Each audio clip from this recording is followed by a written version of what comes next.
প্রণমী চরণে তোমায় হে রসরাজ প্রেমিক রত্নাকর, বিশ্ববাসীকে দিলে উপহার তুলনা নাই যার।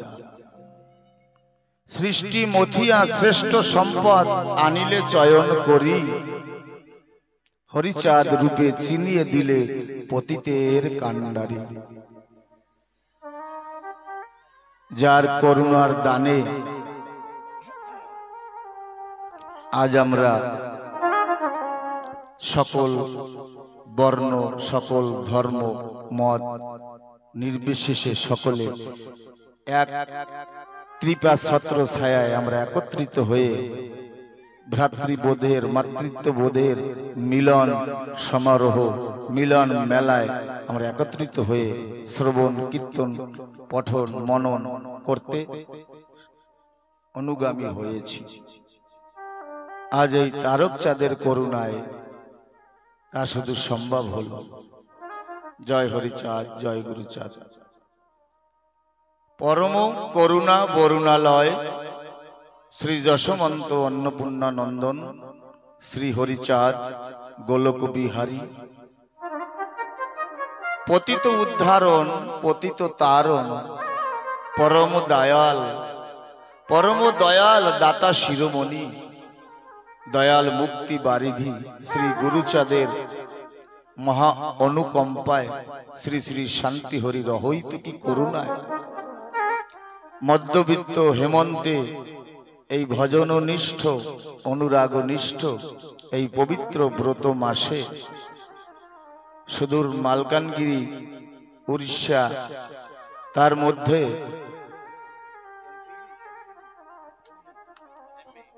এমভি 41 নং গ্রামে এই লীলামৃত সুধা যজ্ঞের এক বৃহৎ আয়োজন। সমস্ত গ্রামবাসী ও মাতৃমণ্ডলী আপনাদের পূর্বপুরুষের স্মৃতি বিজড়িত গুরু কৃপাকে কেন্দ্র করে হরিনাম সংকীর্তন, ভক্তিযজ্ঞ, শ্রী শ্রী লীলামৃত সুধা বা লীলা কথার পরম আয়োজন।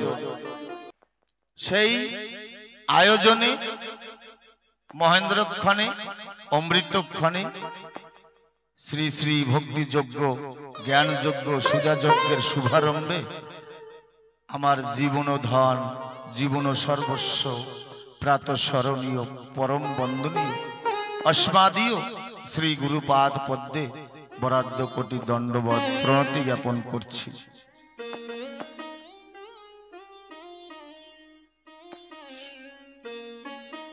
সমাগত লীলামৃত অনুরাগী পরম সাধুজন, শুদ্ধ ভক্তগণ, হরি গুরুচাঁদের একান্ত প্রিয় পাত্র গণ, শ্রদ্ধাশীলা, ধর্মশীলা, কল্যাণিয়া মাতৃমণ্ডলী সকল ভক্ত মাতার চরণে অভাগা দীন সন্তানের ভক্তিপূর্ণ প্রণাম।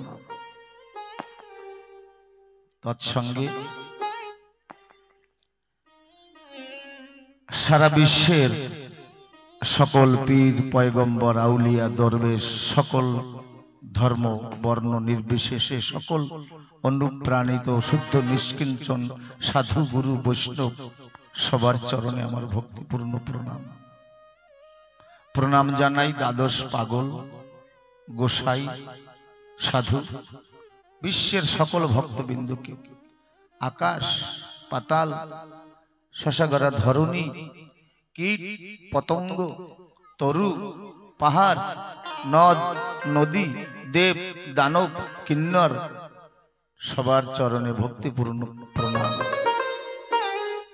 আমি প্রণাম জানাই আমাদের মালকানগিরি উদীয়মান ভ্রাতৃ সম্মেলন পটারুকে কেন্দ্র করে অদম্য স্বামী বিবেকানন্দর মতন এক যুবক, কিছু সন্ন্যাসী, তারা গুরুচাঁদ ঠাকুরের আদর্শকে স্কন্ধে করে শূন্য ভরে নামপ্রেমের প্রবাহ ছড়িয়ে আমার হরিচাঁদ গুরুচাঁদের দর্শন প্রচার প্রসার করে চলেছে, আমি সেই ভ্রাতাগণদের রাতুল চরণে আমার ভক্তিপূর্ণ প্রণাম জানাই।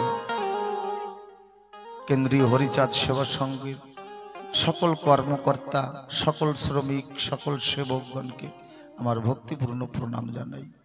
আমি প্রণাম জানাই আসরে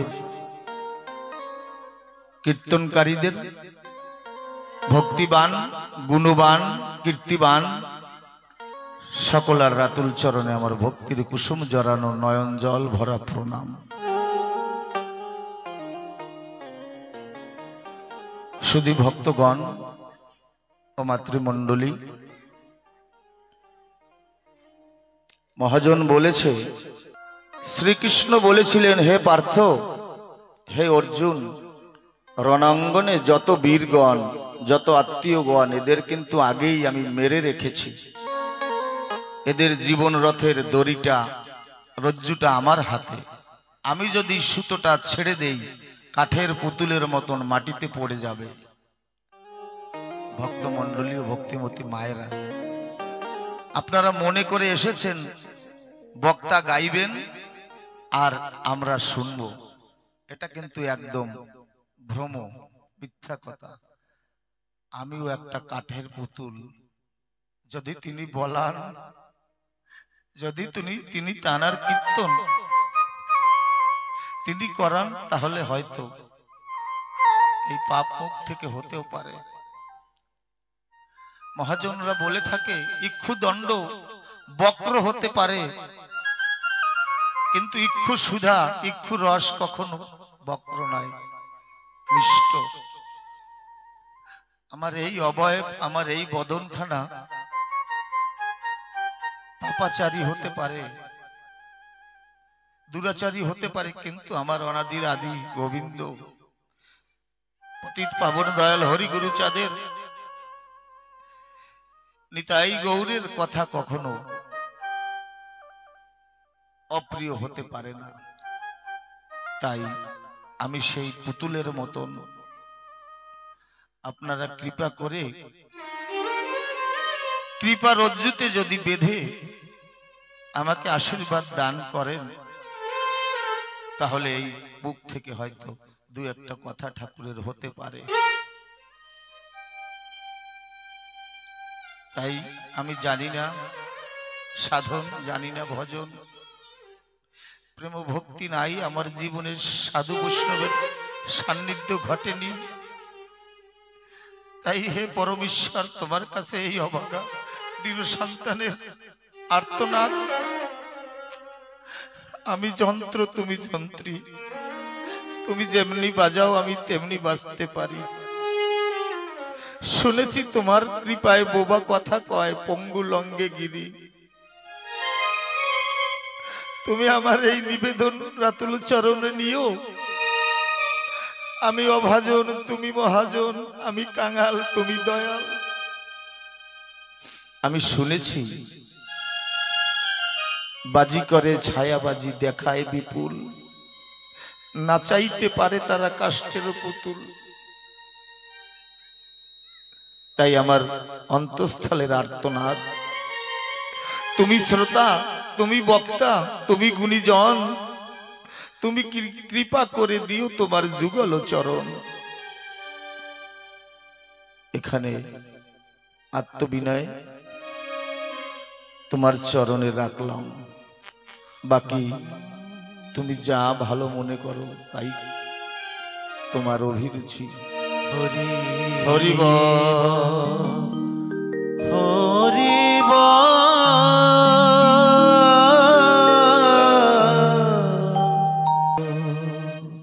বড় কষ্ট হয়। বলেছে, তবু নত করি আখি, দেখিবারে পাও নাকি, নেমেছে ধুলার তলে হীন পতিতের ভগবান। দেখিতে পাও না তুমি, মৃত্যু দূত দাঁড়ায় এসে দাঁড়ে, অভিশাপ আঁকে দিল তোমারও জাতির অহংকারে।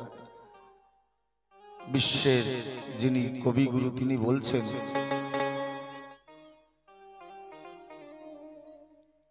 অন্তরে শতাব্দী ধরে নামে শিরে অকস্মাৎ ভাব মানুষের নারায়ণে তবুও কয় না নমস্কার। এই মানুষরূপী নারায়ণকে আমরা নমস্কার করি না, শ্রদ্ধা করি না।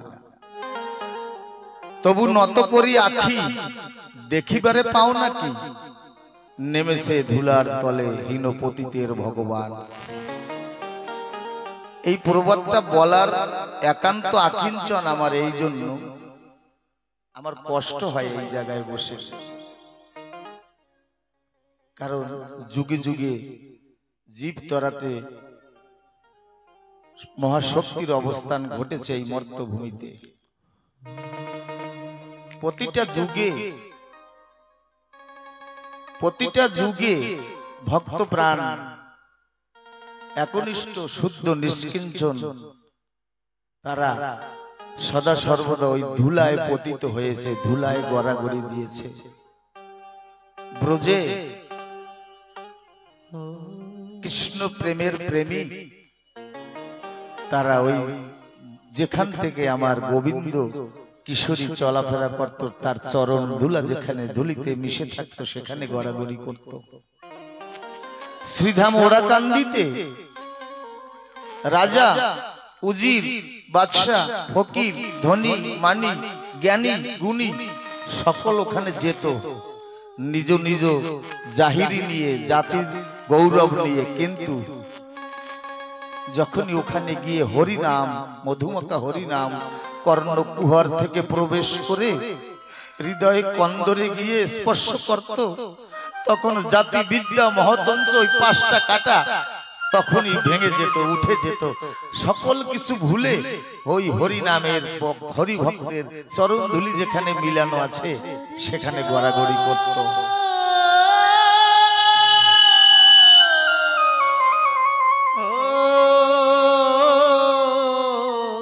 আমরা জেনে থাকবো জয় হরিচাঁদ, জয় গুরুচাঁদ। শ্রুতি স্মৃতি তাতে যদি একটু বিক্ষোভ ঘটে ক্ষমা সুন্দর দৃষ্টিতে দেখবেন, সকল কিছু তারই ইচ্ছা। কোটি বাঞ্ছা করে জীব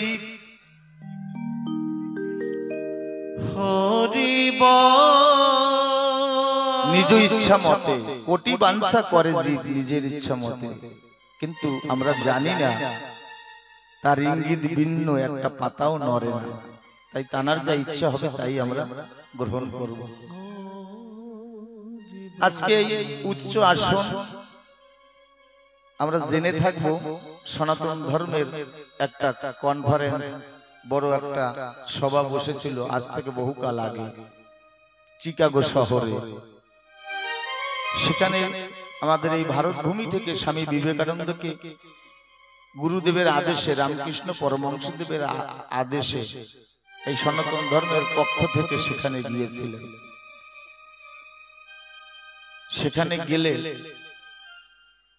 পাঁচটা দেশের সাংবাদিকরা স্বামীজিকে আসন দিয়েছে বসার জন্য, কিন্তু স্বামীজি সেই উচ্চ আসনে বিরাজমান হন নাই, বসে নাই, উনি মৃত্তিকার উপরে বসেছিলেন।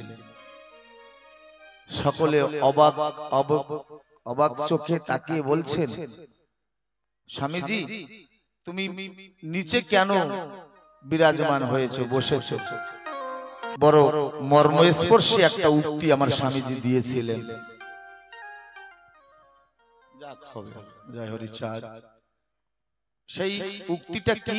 স্বামীজি বলেছে, আমি উচ্চ আসনে যদি বসি কখনো যশ মান প্রতিষ্ঠার পবন এসে আমাকে নিচে ফেলে দিতে পারে, কিন্তু যদি মাকে স্পর্শ, মায়ের কোলে যদি বসি, জগতে এমন কোন শক্তি নাই, এমন কোন আচরণ নাই যে আমাকে মায়ের কোল থেকে ঠেলে ফেলে দেবে।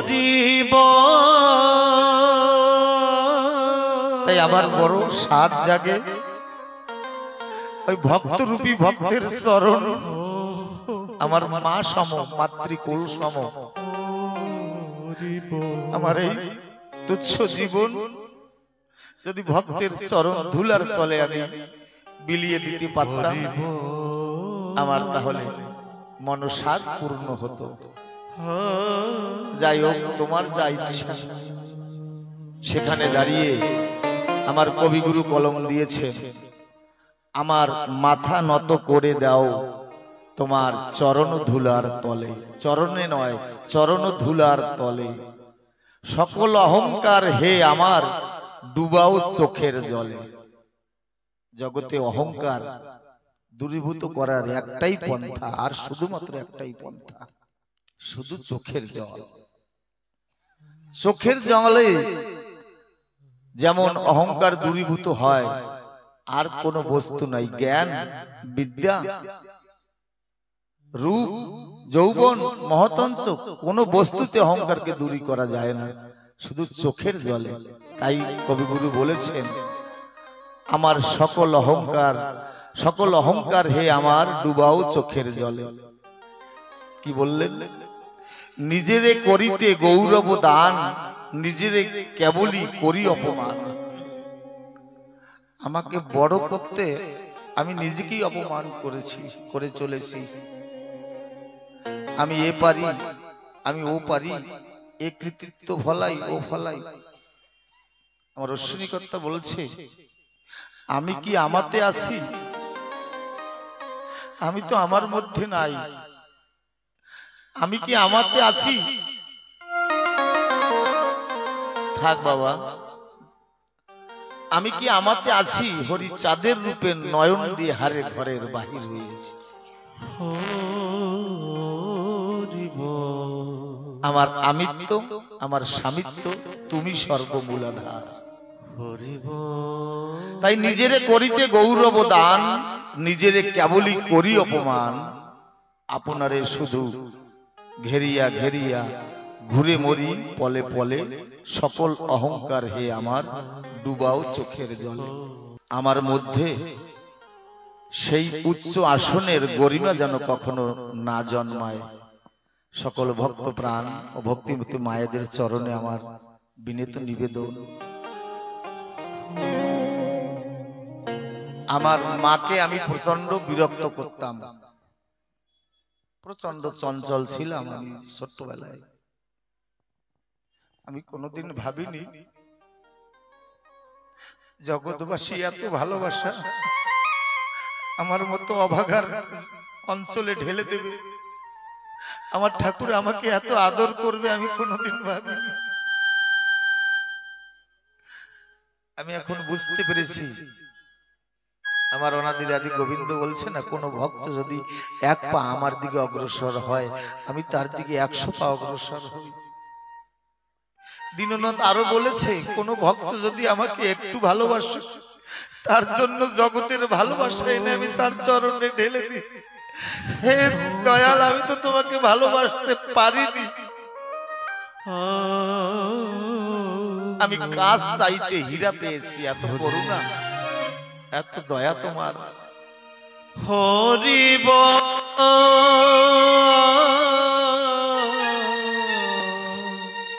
মাকে প্রচন্ড কষ্ট দিতাম। মা রেগে গেলে কান্না করতো, বলতো তোদের বাড়িতে 9 বছর বয়সে এসেছি, সেখান থেকে খাটতে খাটতে আজ জীবন বেলা অপরাহ্নে ঢলে পড়েছে। সারাদিন কষ্ট করে দুটো খেতে বসেছি, এখানেও তুই যন্ত্রণা দিচ্ছিস।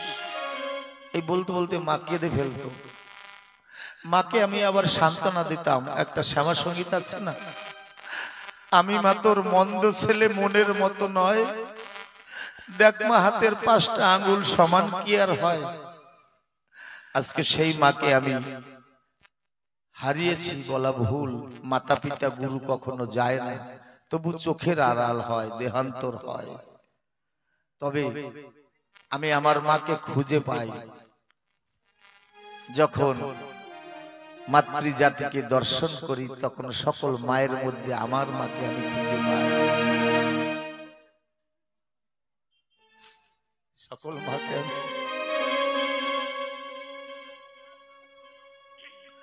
নইলে কি আর পাগল হয়ে অমনি করে গান গাই? তাই সেই মায়ের কাছে, আমার মায়ের কাছে আমার মধ্যে যেন কোনোদিন এই অহংকার না জন্মায় যে আমি অনেক উপরে উঠেছি।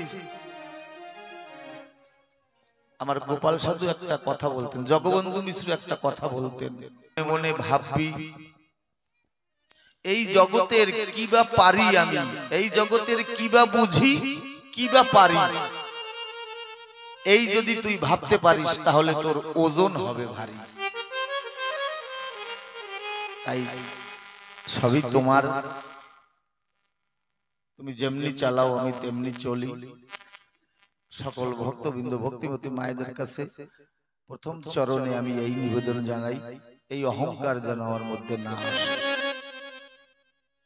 একটা কথা বলে না, মানুষের উদর যদি বড় হয়ে যায়, মানে পেট যদি মোটা হয়ে যায় আর অহংকার যদি বাড়ে, তাহলে কিন্তু ভাই ভাই মিলতি মাঝখানে ওই অহংকার আর ওই পেটটা এসে বাধা প্রাপ্ত হয়। তাই আমার যেন তেমনি অহংকার রূপী পেট না বড় হয়। হরি বল, হরি বল। সৃষ্টির প্রারম্ভ হতে আমরা যে যোগে বা যে কালে উপনীত হয়েছি, এটি কণ্টক কীর্ণ বা সমস্যা সংকুল, মানে কাঁটায় ভরা। আমরা যে যুগে অবস্থান করছি, বলে না সকল কথায় ব্যথা ভরা, কোন কথা বলবো, সকল পথে কাটা বিছানো, কোন পথে চলবো, এমনই একটা সন্দিক্ষণে কিন্তু আমরা জীবন যাপন করছি। কণ্টক কীর্ণ বা সমস্যা সংকুল, আমরা একটু যদি পর্যালোচনা করি তাহলে বুঝতে পারবো এই কালটা সমস্যা সংকুল। যুগের যে একটা সমস্যা তৈরি হয়েছে, আমরা কেউ অস্বীকার করব কি যে সমস্যার সম্মুখীন হয়েছি? কেউ আমরা অস্বীকার করতে পারি না। সময় আমাদের অনুকূলে নেই। এই যুগ সমস্যার সমাধান কি? কারণ মনুষ্য জন্ম নিয়ে এসে বেঁচে থাকা বা বেড়ে ওঠার একটাই বিদ্যা চাই বা একটা কলা চাই।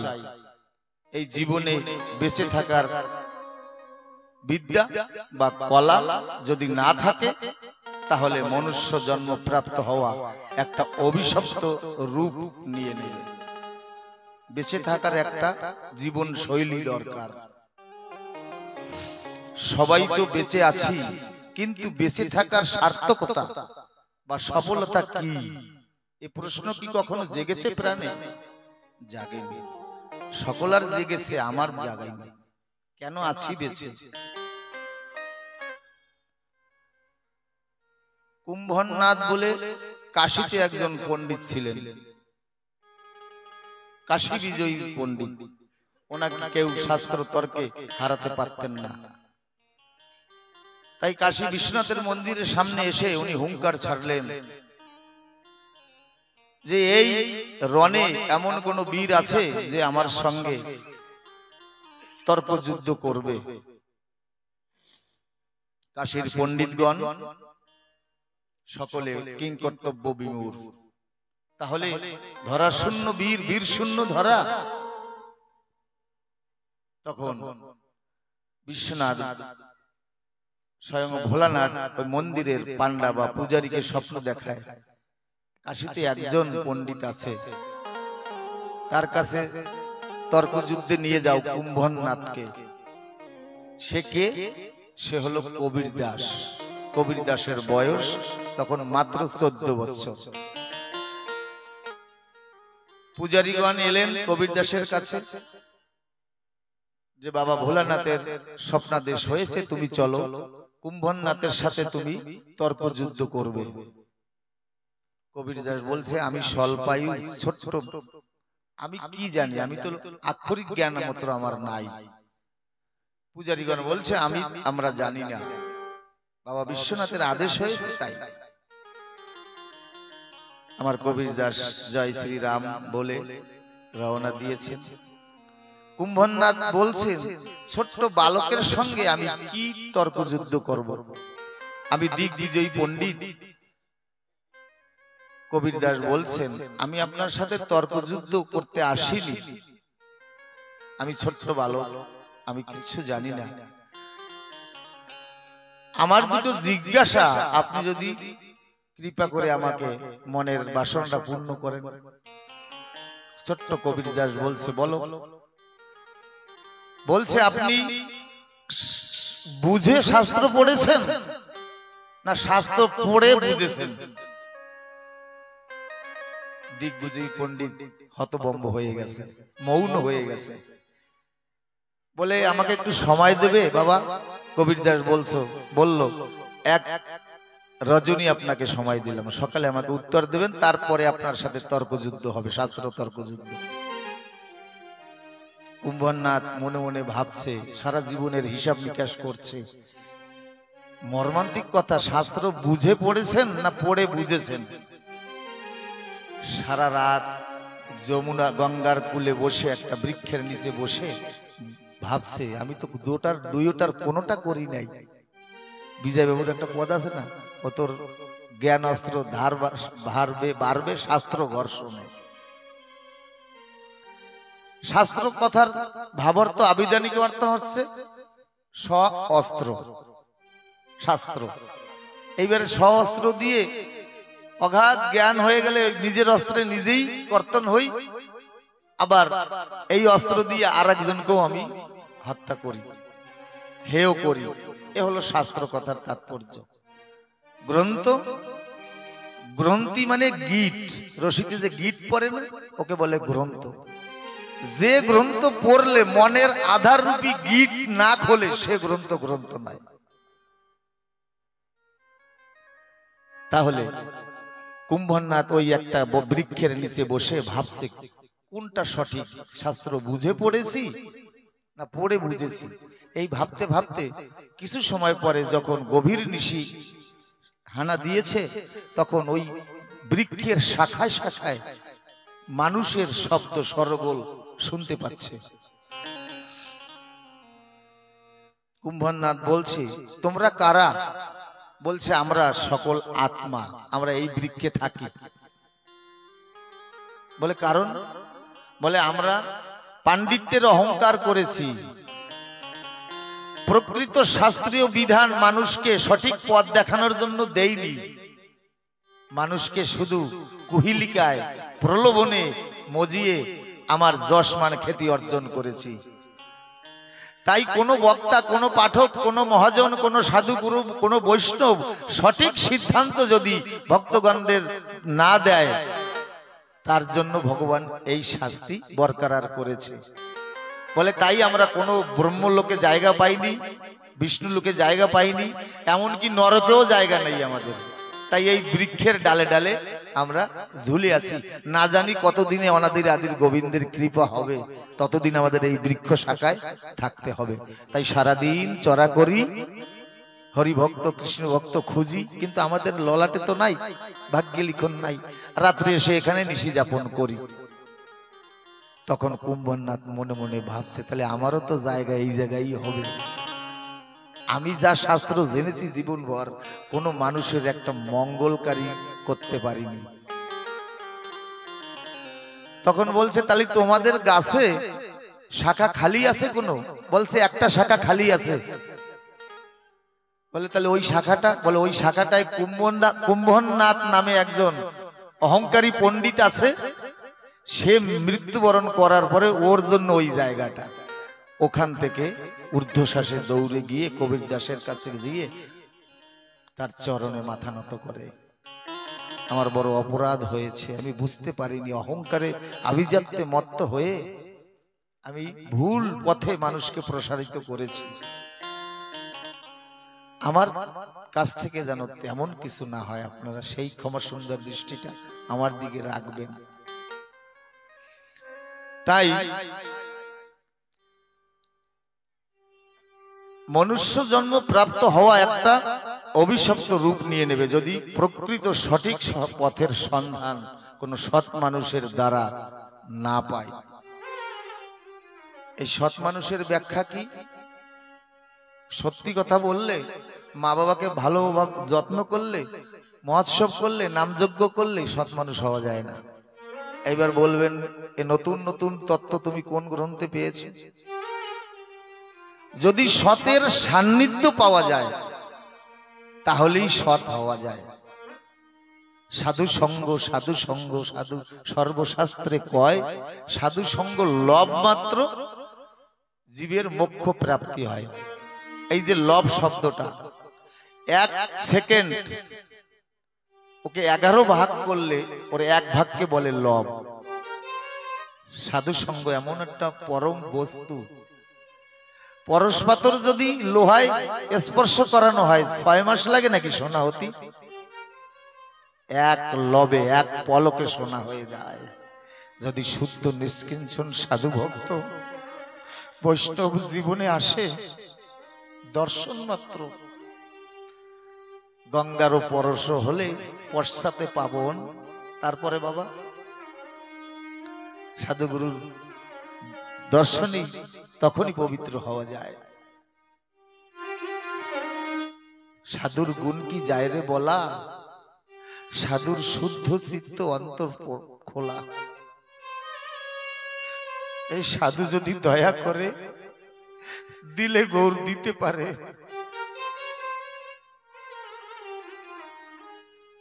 তাই সাধু সঙ্গ সব থেকে পরম বস্তু। তাহলে আমাদের জীবন যেই অভিশপ্তে পরিণত হয়েছে, তাহলে তাই সাধু সঙ্গের দ্বারাই একমাত্র মোক্ষ প্রাপ্ত হওয়া যায়। মোক্ষ প্রাপ্ত হলে কোনো জায়গার নিদর্শন দেয়নি শাস্ত্র। মোক্ষ মানে মোহ যখনই ক্ষয় হবে তখনই আপনার মোক্ষ হয়ে যাবে। এখন আমরা মায়েরা, আমরা বাবারা সকলেই কিন্তু আমরা মোক্ষে আছি, কিন্তু এই মোক্ষটা আমাদের শ্মশান বৈরাগ্যে পরিণত হয়ে যায়। শ্মশান বৈরাগ্যটা কেমন? শ্মশানে যখন যাই সব দেহ অন্তর্জলি করার জন্য, যখন অগ্নি প্রজ্বলিত করে দেয়, মরা দেহকে অগ্নি সঞ্চার করে, তখন মনে মনে কত বৈরাগ্য আসে। না, আর অযথা মানুষের মনে বাক্যবাণে আঘাত দেব না। আর ভাইয়ের সাথে যে ঝগড়া করেছিলাম ওই জমিটা নিয়ে, আর ভাইয়ের সাথে ঝগড়া ঘটাবো না, কারণ ফেলে সব যেতে হবে। 2 দিন পরে আমারও তো এই অবস্থা হবে, আমি আর এই এহেন দুষ্কর্ম আর করব না। যেই শ্মশান সীমানার বাইরে আসি, যা তাই তাই তাই। উত্তর ভারত থেকে, আজকের কথা নয়, আমার হরিচাঁদ ঠাকুর জীবদ্দশায় কালে শুনেছে ঐশন্য কোণে পুষ্পবন্ত যুগে আমার ঠাকুর নাকি এসেছে, রাম ভক্ত এসেছে ওখান থেকে, এসে ঠাকুরকে পেল না। শুনেছে ঠাকুরের একনিষ্ঠ, ঠাকুরের ময়না পাখি, ইচ্ছাধারী তারক ভাগবত বলে একজন ভক্ত আছে, জয়পুরে বিরাজ করে। ওখান থেকে ছুটে জয়পুরে এলো। গ্রামবাসীদের জিজ্ঞাসা করছে, আচ্ছা তারক বলে কোনো লোক আছে? হিন্দি ভাষায়।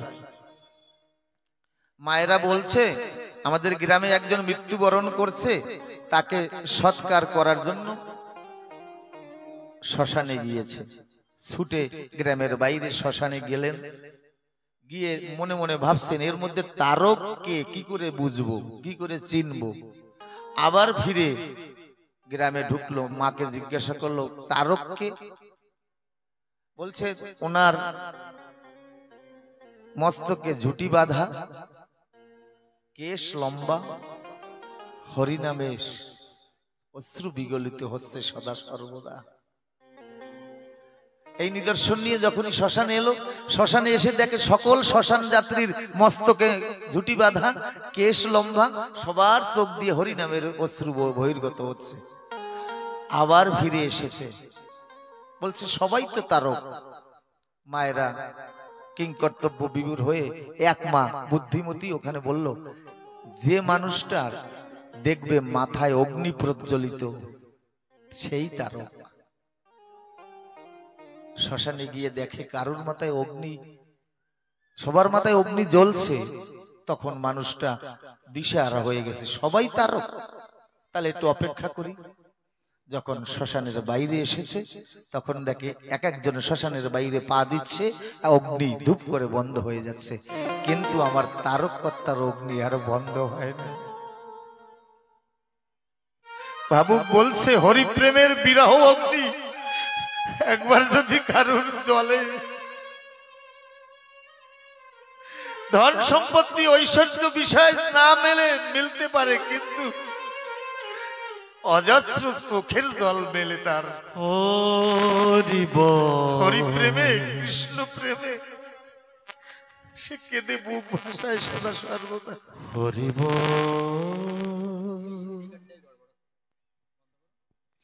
তখন সেই মানুষটার ভালো লাগে না লোক সমাজ, আমার ভালো লাগে না লোক সমাজ, খুঁজি তাই নিরালা, আমি কানতে বড় ভালোবাসি বসি একলা, কান্না ছাড়া তার কোনো কিছু ভালো লাগে না।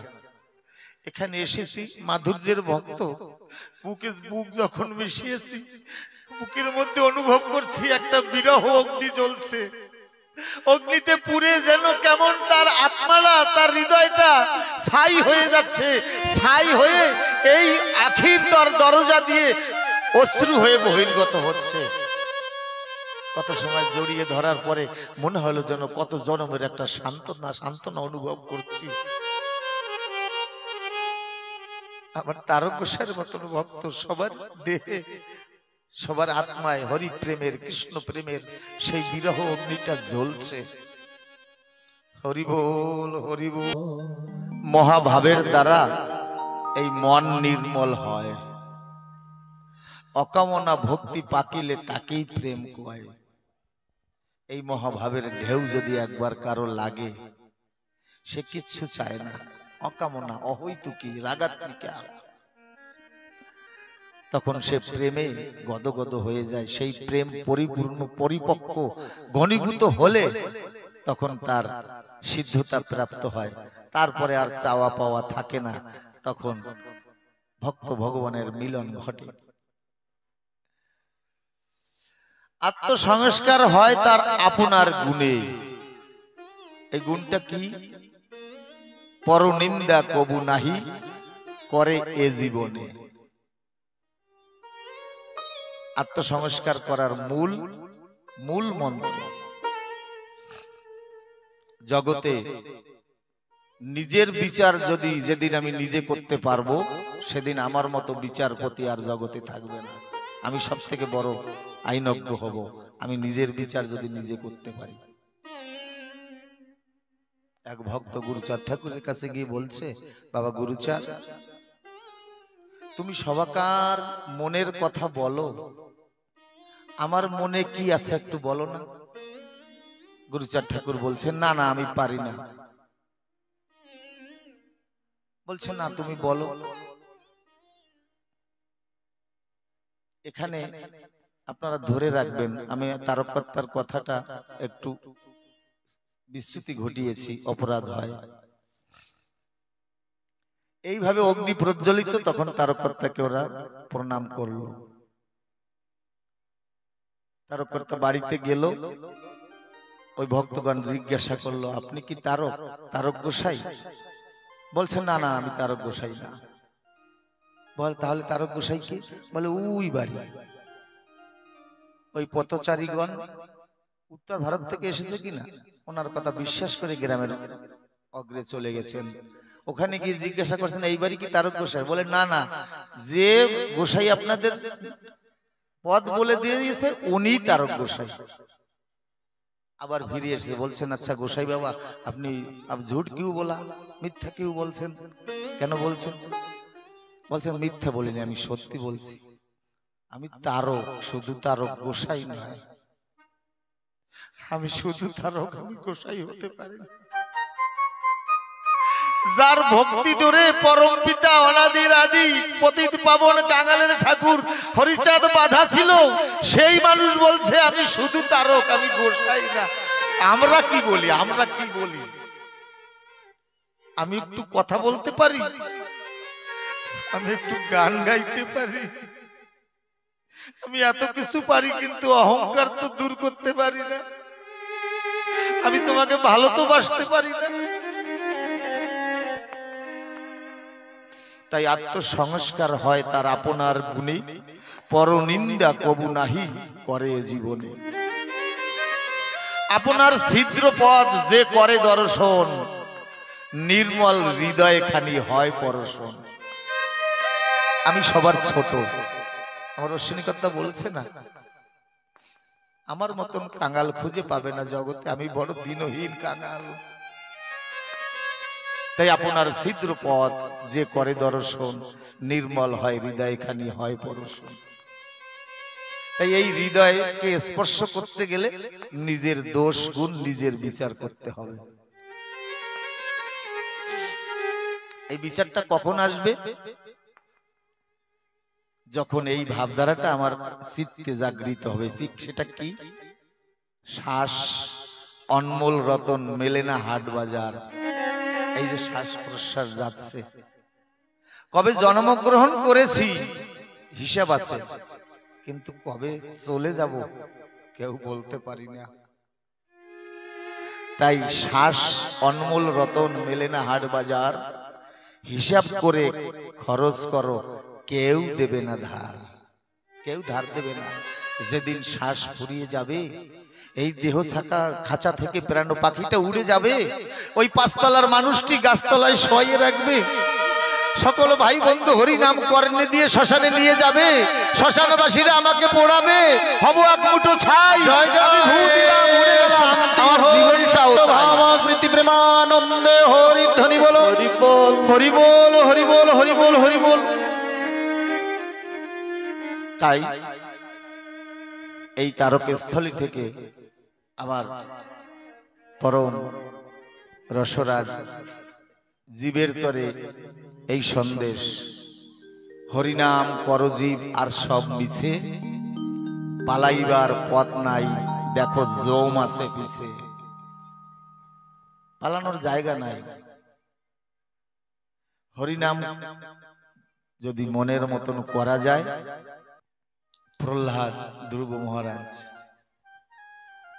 ওনাকে নিতে এসেছে জম, বলে ভক্ত তোমার যেতে হবে, সময় আগত। তাই ওই স্বর্গ রথ নিয়ে এসেছে।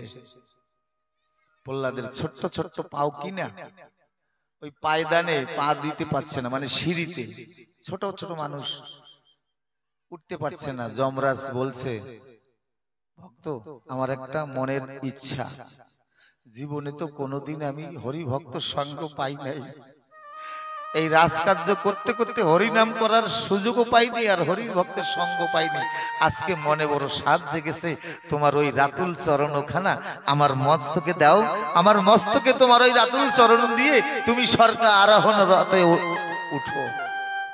যদি হরি ভক্ত শুদ্ধ নিষ্কিঞ্চন বৈষ্ণব হরি ভক্ত কৃষ্ণ ভক্ত গৌর ভক্ত হওয়া যায়, যম তোমাকে আগ দেখাবে না কোনো সময়, এসে করো জোরে করো কুটে আগ্রহ করে কোলে করে নিয়ে যাবে, চলো বাবা বিষ্ণু লোকে চলো।